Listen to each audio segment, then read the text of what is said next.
let's go ahead and shoot. What's going on, everybody? It's the Fishman. That's with 2 R's. Feel free to follow me on Instagram, Twitter, and I got my lovely co-host with me. Go ahead and introduce yourself, Mama. All right, Alley Cat. I don't even want to spell it. But that's ALLEEY__KATT. Alley Cat. All That's right. it. All right, dope. And so today we have another special guest. I know you can't see her on the visual, but she is right here with us. So real quick, go ahead and introduce yourself. And yes, you can tell them. Yeah. Hey. I'm Hassan's big sister. Nah, I was just joking. My name is Clarissa. I'm at This Afropolitan Life. Happy to be here. Awesome. Real quick, just so I know we're gonna jump into it eventually, but I just want to go ahead and talk. What is This Afropolitan Life? What's the significance behind it? Then we're gonna jump into the wines that we drink. This Afropolitan Life was a play on This American Life, an NPR podcast I listen to a lot. But this Afropolitan is a term that Yaa Gyasi, who's a writer, she wrote Ghana Must Go. And she kind of coined a term for Africans who are at home anywhere and everywhere. Like when you ask someone like me, where are you from? I'm like, well, I'm from Ghana, I'm from America. Right. I'm from, I have half my family from Sierra Leone. I'm from everywhere, and so it's really hard to place me. And so it's just this concept of an African who's at home in any cosmopolitan city who draws influences from all over globally. So This Afropolitan Life was a blog for about 10 years. I haven't blogged in a while, but it's still an identity I hold on to. Mm-hmm. So I've been doing a lot of work in this kind of identity, sphere. I'm a writer. I write for Come on. Magazine. Yeah. What's the magazine called? It's called Radiant Health Magazine. It's a health magazine. Think of it like an essence for African women all over the world to form Afropolitans, maybe. If I can use that word freely. But so I write for that magazine. I do some freelance work as well. Awesome. Once again, that is Radiant Magazine. Please feel free to check Radiant Health Magazine. Magazine. Awesome. Please feel free to check it out. I had to bring Sis on here. She's an amazing writer, amazing thinker, and honestly part of the inspiration for this podcast, honestly. Amazing person, period. Yeah. So. Nah, for sure. Let me speak this back. You got it? I got it. So real quick, man, want to go ahead and introduce the wine that we're drinking. So Alex, what wine you done picked up from the grocery store? All right, so we got what's called Mason No. 9. It's what it looks like. Ooh. Right? Look at that. That's interesting. It's even fancy, right? It looks solid. Yeah, it's long. You look like it'll get you lit. Right? Yeah. When you look at Thursday this. night. Oh, it says 12.5 content. All right, cool, man. Let's go ahead and pull it up. Oh, is it open already? Oh, it's not open. Y'all are too cute. No, because it looked like it's clear. The top is clear. So anyway, I'm professional. Okay, can you open it? All right, got you. Well, while we try to open this up, can I call you Nana on here, or do I have to call you Clarissa? What you drinking? Yeah, what are you drinking? I'm drinking 19 Crimes, the Uprising, which is one of our favorite reds. It's very, very delicious. Yeah. I don't know the wine terminology, but yeah, I know. I think it's oak barrel, something. Come on. Something. Yeah. All right. Well, listen. Let's go ahead and make a toast real quick. You here with us in spirit? Yes. All right. Awesome. Clink. Okay.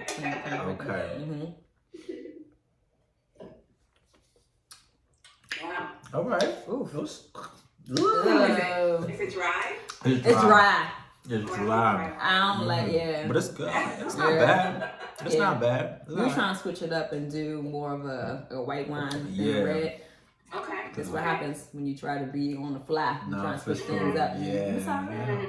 You picked this You one. guys gotta try this Whispering Angels. Yeah. Okay, write that down. That's a good light wine. It's white. It's not red. Okay. It's a rose. Whispering Angels. All right, cool. So now, so we've done a lot of introductions, and I really just felt like it was really important to bring you on this episode just because of your interesting sense of identity and things that you want to hold on, that you have done in this space, right?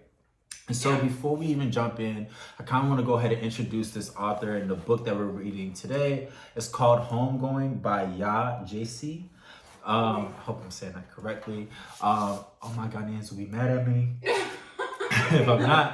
But Yaa Gyasi is a Ghanaian American novelist who debuted this book in 2016. It won. That pepper, y'all. That pepper. He was just talking about me and how I had a cough attack, and he was making fun of me. And now look, cough attack. Okay. It's not the COVID. It's not the COVID. It's the pepper. I'm just trying to hold it in. I'm just trying to tell you. All right, cool. All right. So, she won many awards, and she won an award for the best book, Homegoing, and it stands at the intersectionality of blackness in the diaspora. So, want to kick this off with, first off, this book encapsulates a lot of different stories over the span of Black people from the transatlantic slave trade till, I'll say, fairly now, right? So really quick, before we even jump into it, what is one story that really resonates with you? I read this book when it came out. But go ahead, Alec.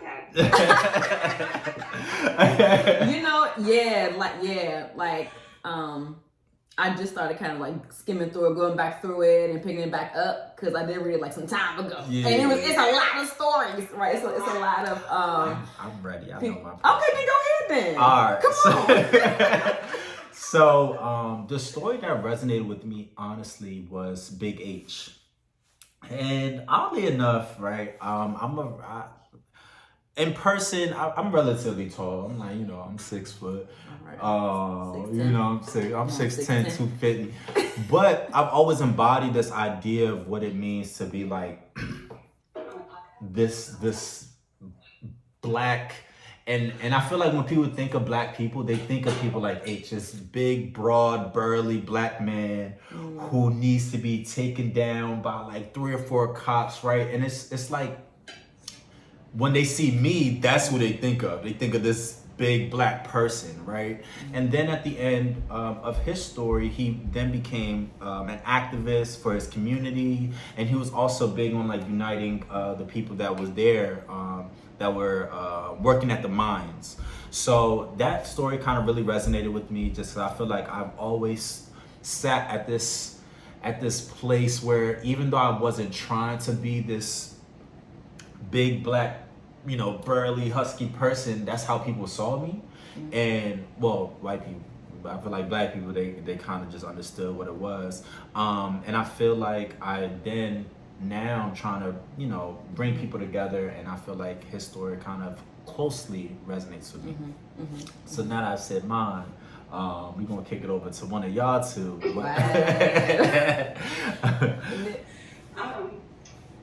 Should I go ahead? I'm not gonna say, because I read it a while ago, and there's some stories that are coming to me. Like, I remember the first story with the 2 sisters who got separated, and one ended up marrying the governor, and the other one ended up going on the slave trip.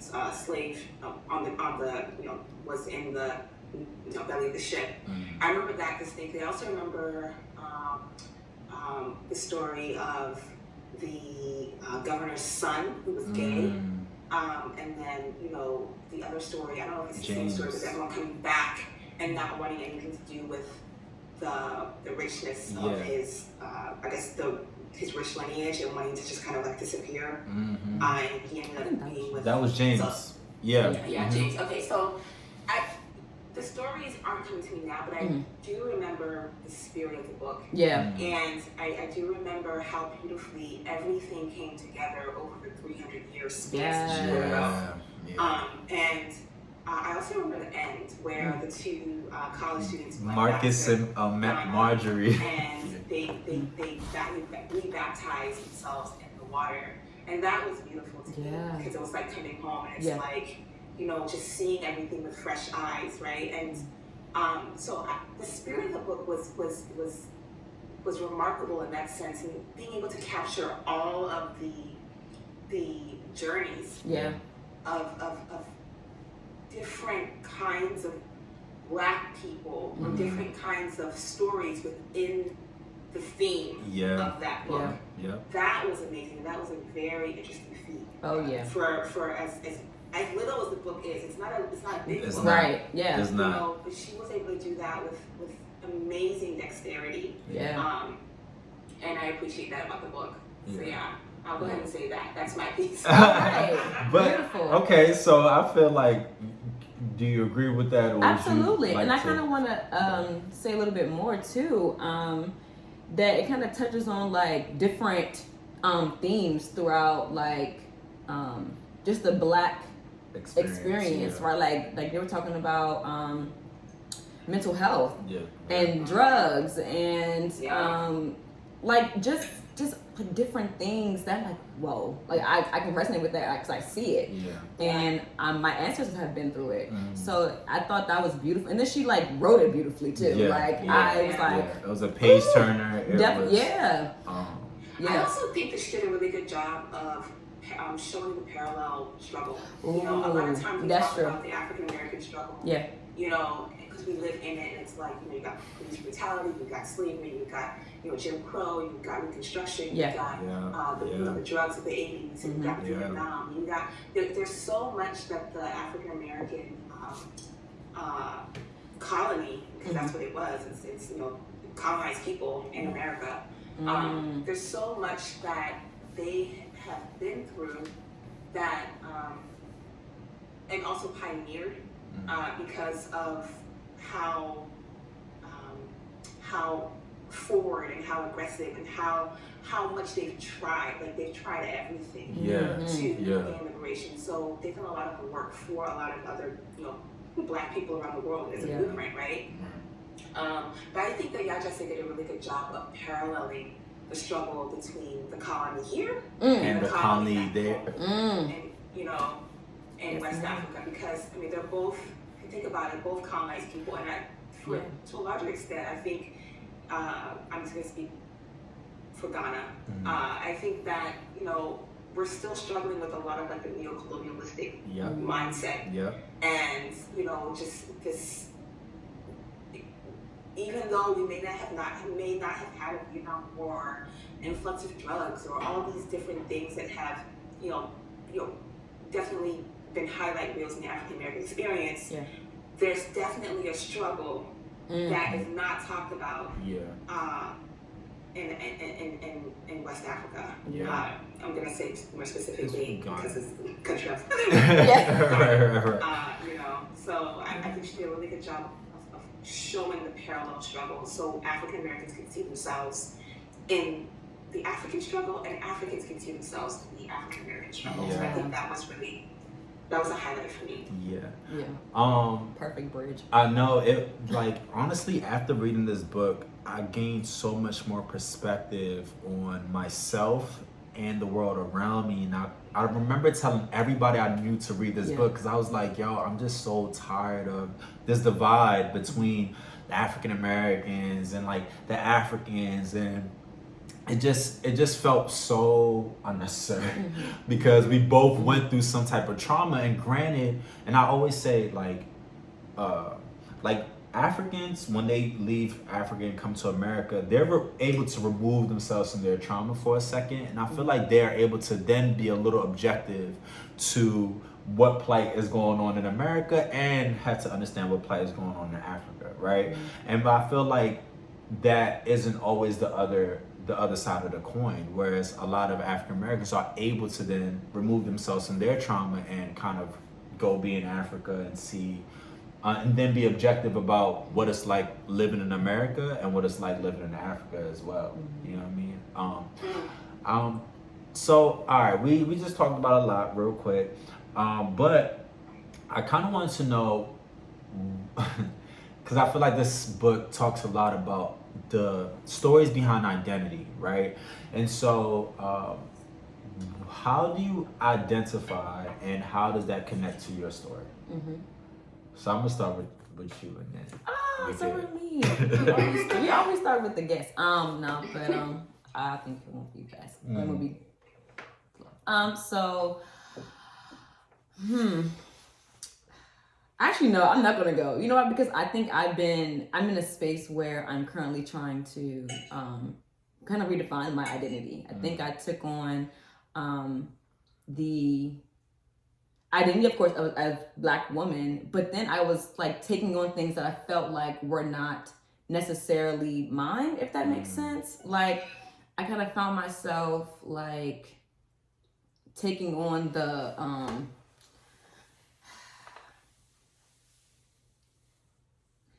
what Black people are supposed to be like in other people's eyes. Like, Black people are like are identified as like loud or being this or being that, like these different things, and I try to take that on because that's what I thought that it was.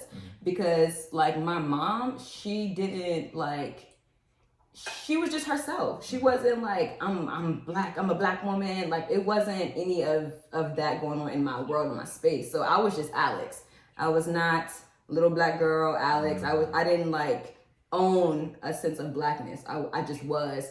And so as I got older, I took on like some of these things that made. I mean, I feel like is and is not. I don't know how else to say that, but is and is not.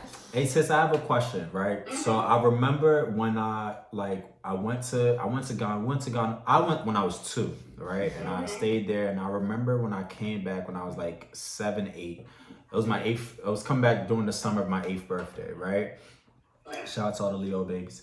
And I remember when I first got introduced to the fact that I was Black. Black or African? Which one? Black, because Black. And when I'm saying that, it's like I ain't never got called nigga, but I had to understand what nigga meant though. And I think I was in the 5th grade, so I had to be around like 9, 10. And that was the first time I actually thought of myself as a Black man. Like, I didn't really conceptualize that idea. So I'm curious about you going like, when was that time for you? If that was ever a time for you, when did you become conscious of it? So as far as like Blackness and identity, like I'm an interesting. I guess I can see why for you that was the first time you realized you were Black, is because you were really young when you went to Ghana, and even though we were both born here, you were really young. You were 2 when we went, and I was 10 going on 11, I think, and. I think because Ghana is like culturally and racially, it's homogenous. It's pretty homogenous. Everyone's Black. Yeah, I really didn't know. Police officers are Black. Right. Black. Everybody's Black, right? So, and even then, I'm just gonna go ahead and throw this in there. There's a lot of colorism, and we can talk about that at a different time. But there is an issue of colorism, because I remember. When we went out in Ghana, people would be like, "Wow, it was just weird." Anyway, so but for me, because I went when I was like 10, 11, and I spent my formative years there. I had been called a nigger before I went to Ghana. When I lived in California for a little bit with my aunt, I remember the kids because. Our parents had gotten into a divorce, and so I was living with my aunt in California while my mom was trying to get her stuff together before we went to Ghana. And when we lived there, we lived in this very segregated community. And I remember the kids, when we would go after school, we would, me and my cousins would go outside, to play with the kids outside, and then the kids' parents, who were white people, Asian people, would call their kids back into the house. They would legit be playing like on the driveway with all the big wheels and all this stuff. That's crazy. Me and my cousin would start walking the block, and then they would just think, "Oh, you gotta come inside now, bring your toys in." And we would be sitting there like, "Okay, wow," So we had that experience of racism. Yeah. I had the experience of racism before I went to Ghana. So going to Ghana actually was a really huge confidence boost for me because it was like, wow, you know, everyone's Black, and so there's this alleviation of this whole racial, weight, and then also culturally, like there was this freedom to be smart in Ghana. Like, you know, you had to be smart. So it's like I actually thrived in Ghana because I could be myself. Wow. Whereas here, I kind of felt like to be a Black girl, you had to play a role. Like you had to be exactly. snacking. That's right. Yeah. Exactly. Black. I never fit into that mold. I still don't. Right. But I appreciate it. I actually do think it's beautiful. So coming back, actually, I came back when I was about 16 and finished out high school here. I did middle school in Ghana, finished out high school here, went to college here, did everything else here, and I had reverse culture shock because coming back in high school, it's a whole other ballgame. You got the accent. It's different. Y'all, I remember what y'all said about me. I remember each and every one of y'all that called me African booty scratch. I remember it. All right, cool. Nice. It was definitely different, but I was definitely a lot more confident. Yeah. A lot more confident in who I was coming back from Ghana than I would have been if I had stayed here. And so, so I guess, does that answer your question? Yeah, no, it does. Wise, I've always felt like when I was in Ghana, I was the American girl. And people loved me for it. Like, honestly, there was a privilege that came with being the American girl. Like, back in the day. Now nobody care. Ghanaians got it just like you got it. Hey, nobody care. And then coming here, there was also a freedom. You know, there was a stigma, but there was a freedom that came with being African. Right? Speak on it. African Americans don't fuck with me like that. There was like, okay, African, but there was a freedom because I was coming from a place where I had, like, I was 16. Like, I had passed that formative phase.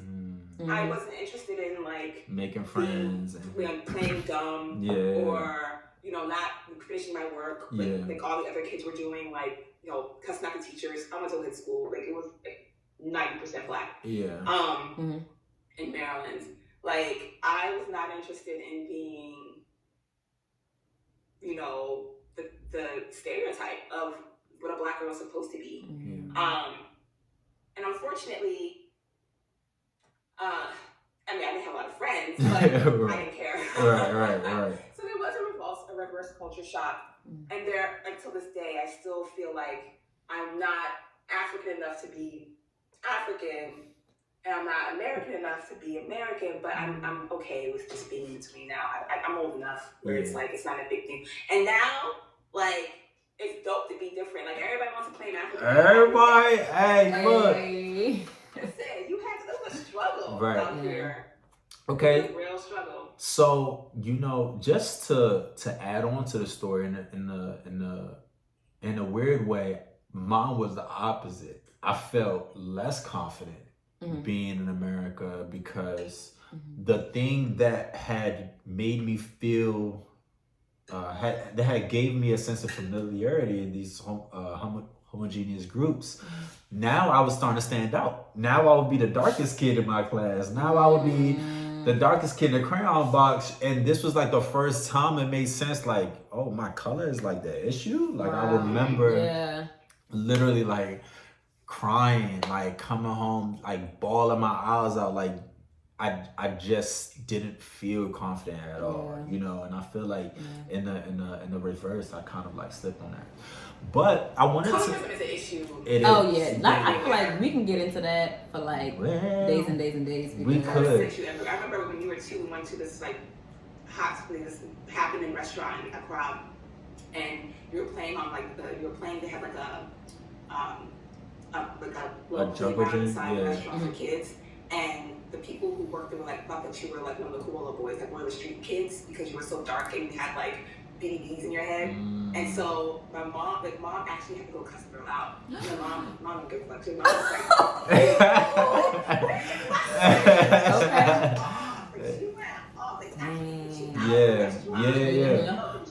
like, Yeah, my mom is like a little darker than Alex, so they didn't believe that I could be my mom's child. That's crazy.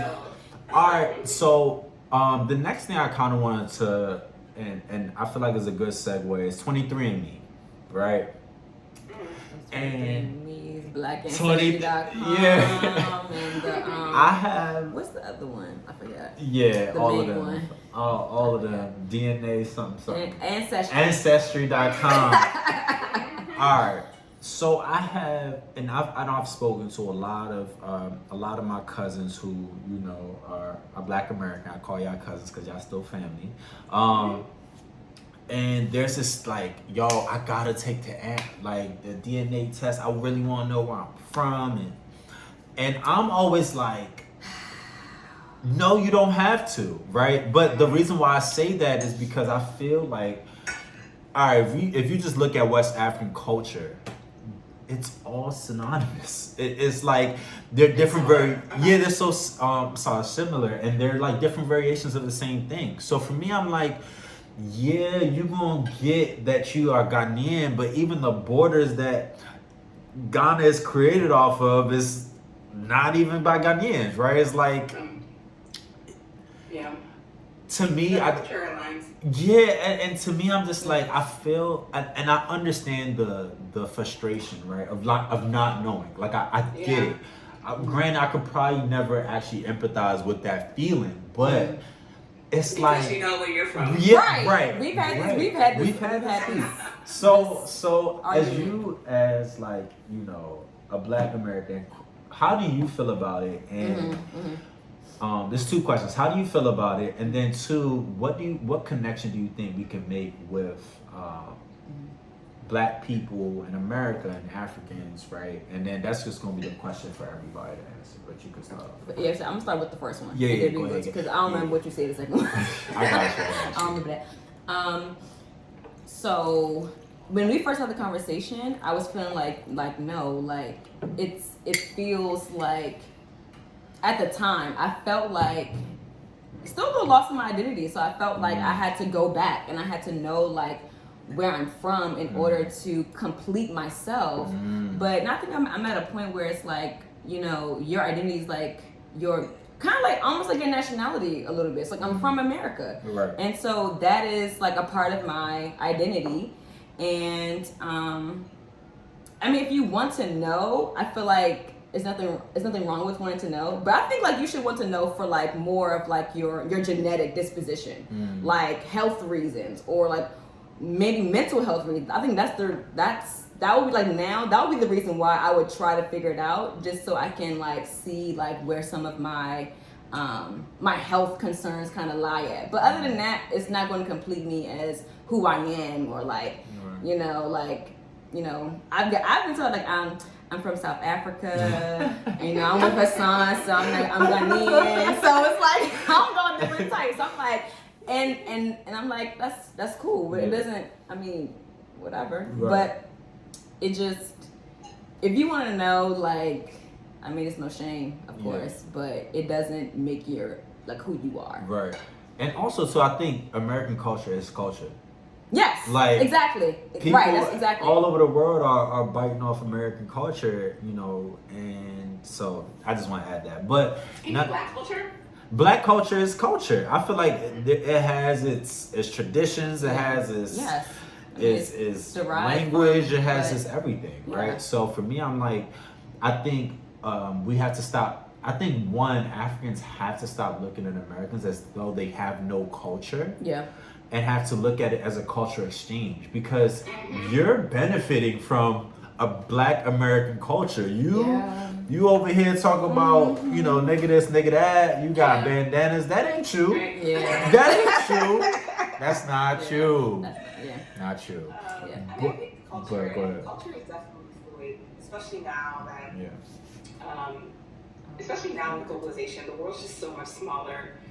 It's really hard to untangle where one culture starts and where one ends. And that's why I feel like at the end of the day, even the Africans are just gonna be like, it's whatever. It's whatever. It's gonna be really hard to be like, I'm trying to maintain my Ghanaian culture and how they're the white man. Like, listen, blue jeans are everywhere. That's a really dope That's introspective.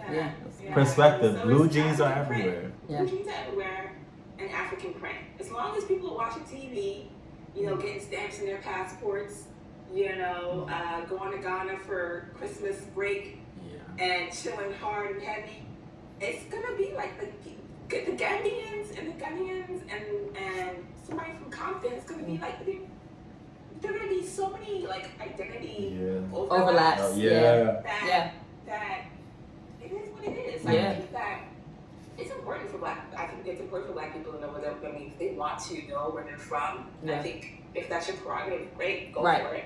Right. If you're more comfortable being from everywhere, because honestly, I think that's at this point.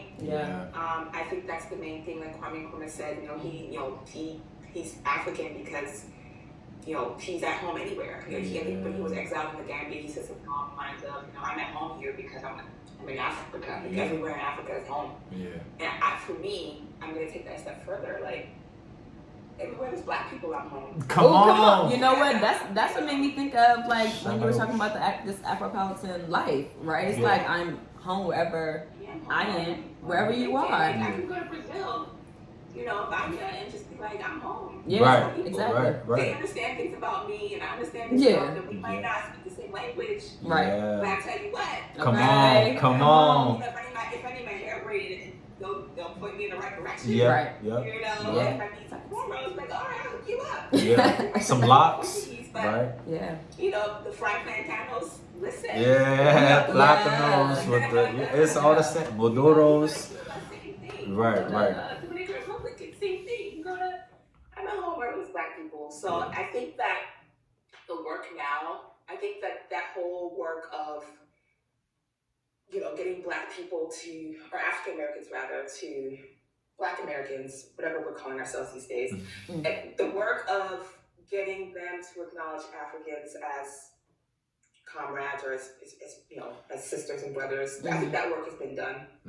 I think the work now is just getting us to see each other everywhere. Everywhere. We're all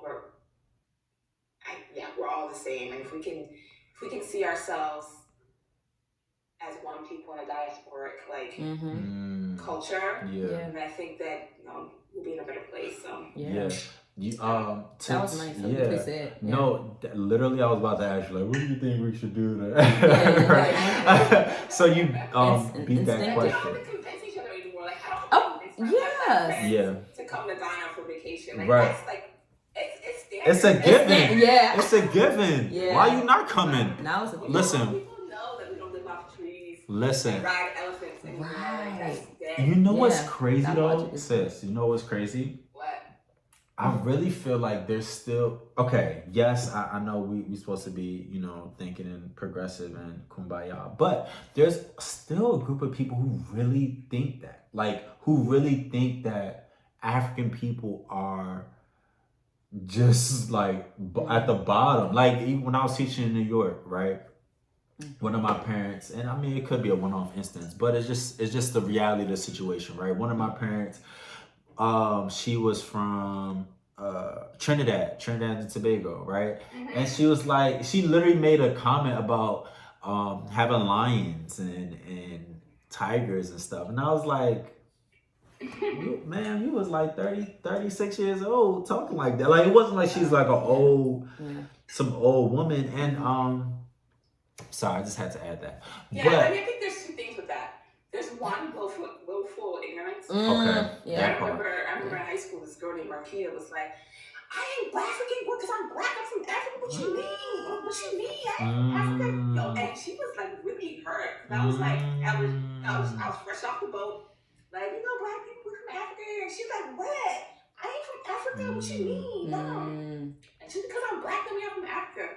So that stuck with me. Yeah. Like, there's some people who just really don't, either willfully ignorant or really just don't know. And then there's a second part to that, and that's don't forget, like, this whole appreciation for African culture is new. It's relatively new. Yeah. young. Yes. And I think that there are a lot of people who are like in Generation X who are still on that, African booty scratching tip. Yeah. Just are willfully ignorant. Just like Africa's never gonna be a destination for them. Right? Mm.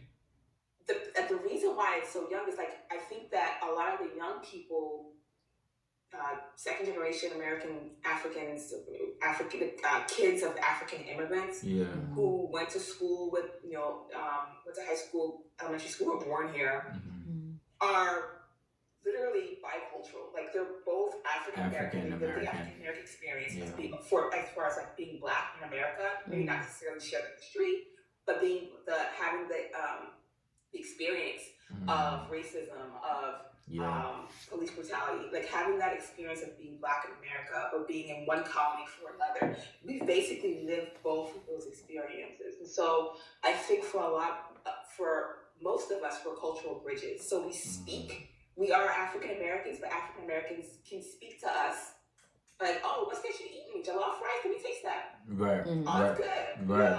And because we're cultural bridges, we're able to bring people from both sides along. We bring the Africans over. Like, just because he's African American doesn't mean he's lazy. Yeah. Just because he's African American doesn't mean, they don't like the Africans like to say, stay away from the Akasa people. Yeah. We are, in essence, Akasa people, right? Excuse my use of that term, but it's something that our parents have always said, and it's something that they still do today. It irks me. But there were also a cultural bridge for African Americans who want to know more about African culture, or who experience African culture through us, visiting our houses on the weekends, coming up, going up, going eating to our African food. parties, So it's like this whole cultural exchange is really young. Yeah. And so the people who are like from like Generation X, people over like 40. Yeah. 35, 40 are still they like, still no, you just gave a lot of perspective. But look, so I first and foremost had an awesome conversation, and I hate to bring it to a close, but I feel like it's been a really awesome conversation, and I'm really happy that you came on. I just wanted to adjourn with how people can get to know more about you, how they can get in contact with you, kick it with you, skate with you. All of that. Well, my work, just Instagram, really, at This Afropolitan Life. My portfolio, my work is on ClarissaBear.com, but I'm really on Instagram. I try to keep the socials to a minimum, so. Yeah, for sure. Y'all, listen, man. Thank you so much for rocking with us once again on the Shine Love Podcast. It's your boy, yours truly, the Fisherman. That's with 2 R's, and we got Alley Cat. Okay, let me try this way. A double L double E Y double underscore. Not in it. K-A double T. Okay, is that better? Fire. All right. Cool. I don't know about that. We're gonna see how it goes.